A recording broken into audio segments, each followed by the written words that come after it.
Siraud. Perkenalkan, nama saya Rahmawati Basir. Perkenalkan, nama saya Nurmuta Sri Rahayu Ruslan.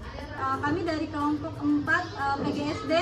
Inilah hasil diskusi dari kelompok kami. Topik 2, ruang kolaborasi, mata kuliah pembelajaran berdiferensiasi.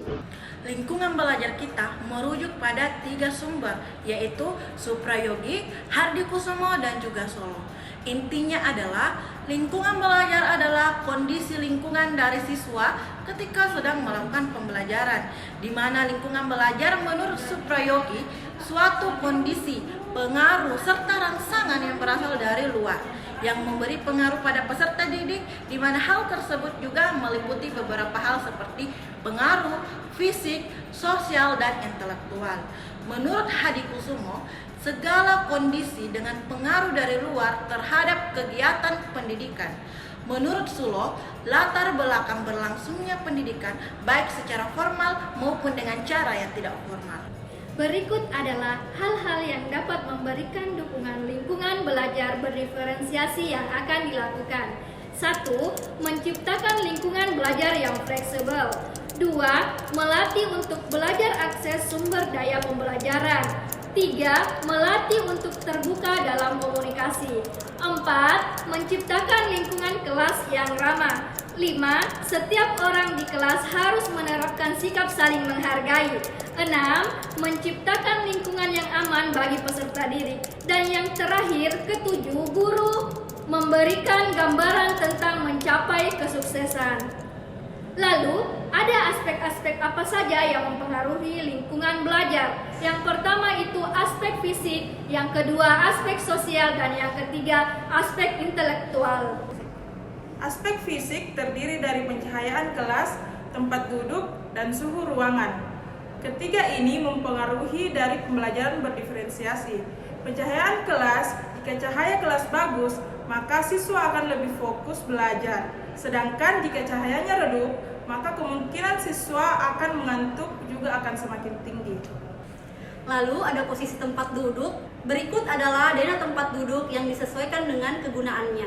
Tempat duduk yang strategis membuat peserta didik itu menjadi lebih nyaman dalam belajar, sehingga lebih mudah dalam menangkap materi pembelajaran yang diajarkan.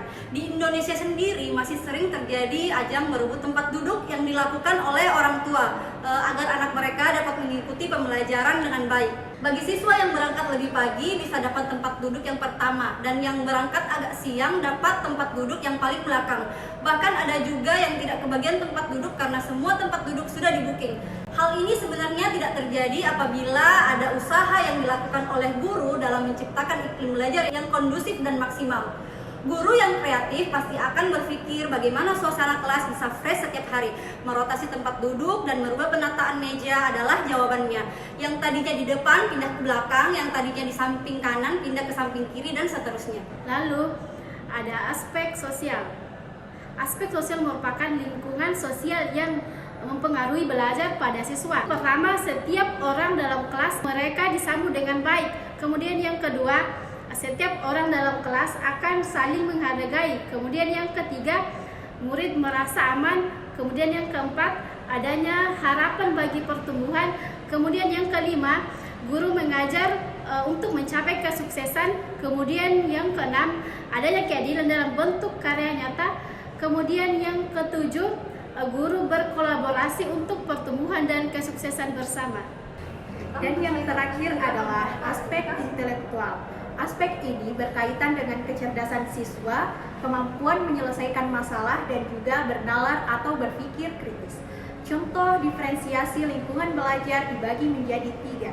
Yang pertama yaitu berdasarkan kesiapan belajar, yang kedua berdasarkan minat peserta didik, dan yang terakhir berdasarkan gaya belajar.